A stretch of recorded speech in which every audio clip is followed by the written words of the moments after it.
Hey guys, and welcome back to another video. Today I'm going to be reviewing chapter 1033 of One Piece, and it was a very interesting chapter, to say the least. I was going to react to it, and then I decided not to, and then I decided I was going to, and then I didn't feel great about it, so I'm just going to review it.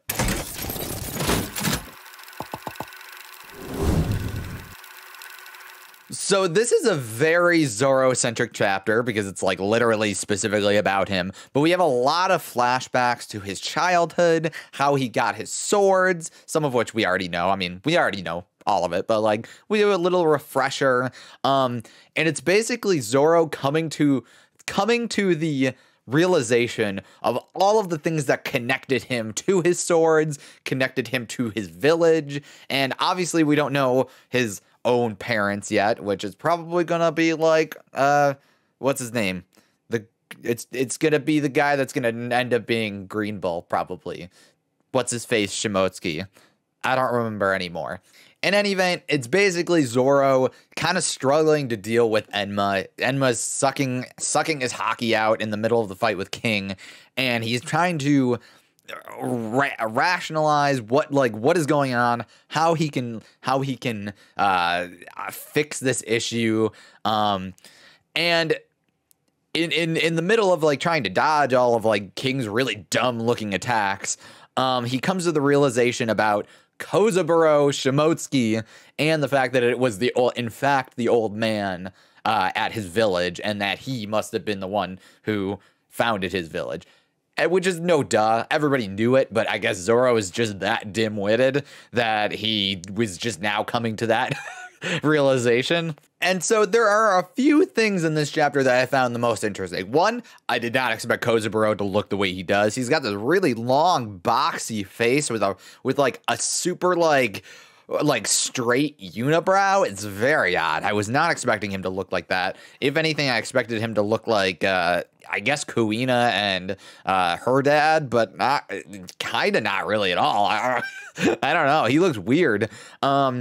One thing I will point out is I don't think it's the Wado Ichimonji, but he does have a sword with him when we see him finally, and he's like fishing. But he does have a sword with him, so I wonder if that sword will ever come back, or actually come up at any point. The reason I say it doesn't. I don't think it's the Wado, is because it's got like markings on the sheath, and the Wado is just a clean like white sheath sword, so I don't think it's the Wado. We don't see what the. Oh no, we see the. Let me see the. Hold on, is that Oh, he actually draws his sword a little bit, and it's got like a diamond or like a square shaped guard. Huh? I didn't put two and two together. I assumed that it was just the one of the swords that he gave to Zoro. That's the other thing. This two swords that we see Zoro swinging around and doing whatever. Those apparently came from Kozaburo and were considered just like failures, which. Obviously, because they broke. I assume that they're the same swords that Zoro had when he fought Mihawk the first time. So clearly they broke and they're dumb anyway. So whatever. Something else that's very interesting about this chapter is Kozaburo. We get like not a monologue, but it's like Kozaburo talking to Zoro, and he explains that like cursed swords. They're not cursed because of some magic. Well, okay, maybe a little bit of magic, but like they're not cursed because there's something wrong with them. They're cursed because that's a sign of a really, really, really well-made blade, and that it's basically like because swords have their own personalities of some sort, unless you are able to master that sword, it comes off as a curse, and it comes off as something that's like, well, you're not compatible with the sword, so why would the sword work with you if it doesn't deem you worthy? So I think that's a really interesting point.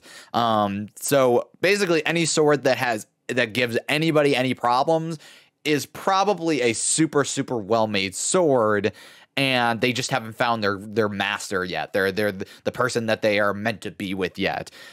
Which is maybe why Enma's giving Zoro such a hard time, because he just got Enma, and he's basically being tested by Enma to see, hey, can Zoro really step up to the challenge and wield me? Enma being the me. And something really interesting and something that like I guess is like always been floating around is like Zoro brings up the point of like Odin was able to wield Enma with like zero problems whatsoever. We never see him having any of the hockey sucked out of him or hearing him complaining, I don't think at all about it. And yet it's happening to Zoro. So clearly either one, Odin was that strong that he was just like, I don't care. Just like he was just always exuding hockey. Or two, he was able to basically work with Enma in a way and find a mutual respect between the two of them so that it's like, oh, you know, he's fine. So basically by the end of all of this, when Wano is done, Zoro is going to be an incredibly strong character, member of the Straw Hats. He's already crazy strong, but he's going to be maybe like 10 times stronger than he is now because once he masters Enma and earns the respect of the sword, there's not a whole lot that's going to be in his way. And we end the chapter with King basically asking him, so you are going to be a king then? Since the last person who wielded Enma was a king, or I guess emperor. It was, or shogun, I guess is the better, the actual thing. It was Odin, who was the later ruler of Wano, technically. So King asks him, so you want to be a king then, huh? And Zoro was like, I guess. I mean, that suits me just fine. I have a promise to keep because when they first met, he said he wants to be the strongest swordsman in the world. And Luffy replied with, that's perfect because I wouldn't expect, if I'm going to bring you aboard, I wouldn't expect anything better, or anything less rather. So basically Zoro is really good. I don't know. He's going to get really, really strong after this. And also, it's so funny. I don't know if I've ever heard Zoro say this ever. His last lines in the chapter are, and he was responding to King asking him if he wants to be a king then. King asking him if he wants to be a king. He says, that's right. I've got a promise to keep to my captain and my best friend. So that's okay. So that means, oh, you know what? Now that I'm thinking about it, so that means two things. So that is, I took it immediately as Luffy was his best friend. I don't think I've ever heard him say that, but he also made this promise to Kuina. So that makes me wonder if Kuina is his best friend and Luffy is, I mean, obviously his captain. Or maybe is Luffy both his captain and his best friend? Either way, it caught me off guard because it's like a really weird thing for Zoro to say because I don't think he's never like shown that level of closeness. I mean, obviously we see it more than we hear him say it, but it's like, it's weird to see him say my best friend as if, I don't know. I guess it makes sense, but it's just weird. Oh, you know what? Something that completely passed by maybe, and I wasn't paying attention because I was just reading all the text, is I think the reason why King asks him if he wants to be a king is because Zoro uses his Conqueror's Haki to knock everybody out. Because at some point, a bunch of like the Beast Pirates show up and they're like, hey, King, you want us to help and take him out? And that's just never going to happen. Honestly, I wonder if at some point Zoro uses Ryuo and along with his like Conqueror's Haki that he's now starting to use more, because it seems like a natural step to use Haki in that way, and then if you have Conqueror's Haki to be able to use it in that way too, which is obviously what Luffy's doing up top against Kaido. Granted, would that maybe be too much of a step forward for Zoro and maybe take away a little bit from Luffy, who is just now getting to use that himself? I guess we'll see. I just can't get over how weird Kozaburo looks. Like, we've seen silhouettes of him, but I don't think we've ever actually seen his face. And he's weird. He's so weird looking. He's got like a really long, boxy face.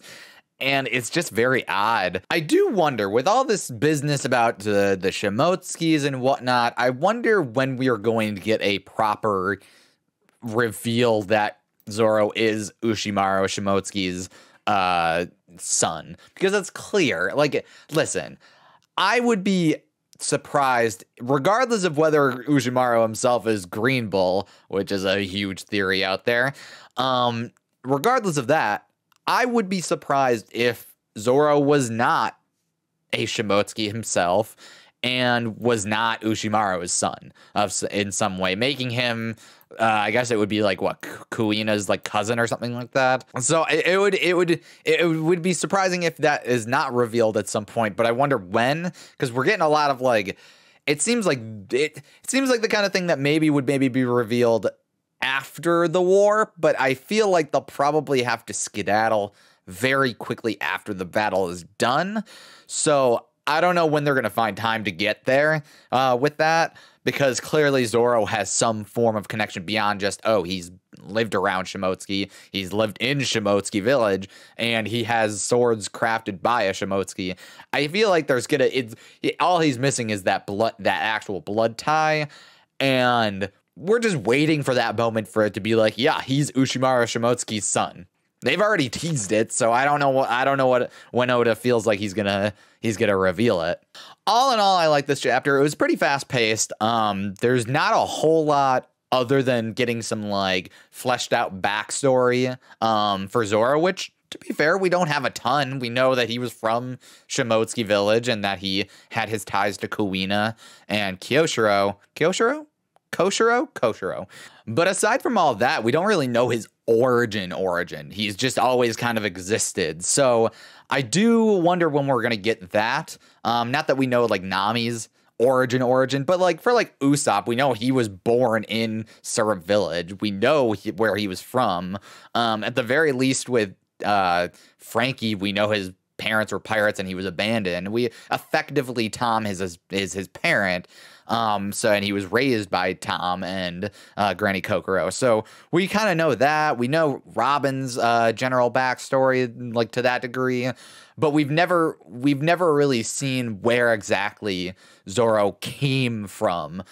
So I'm waiting for that. All in all, I like this chapter. I'm excited to see what Zoro has to show us now that he's kind of like starting to put things together.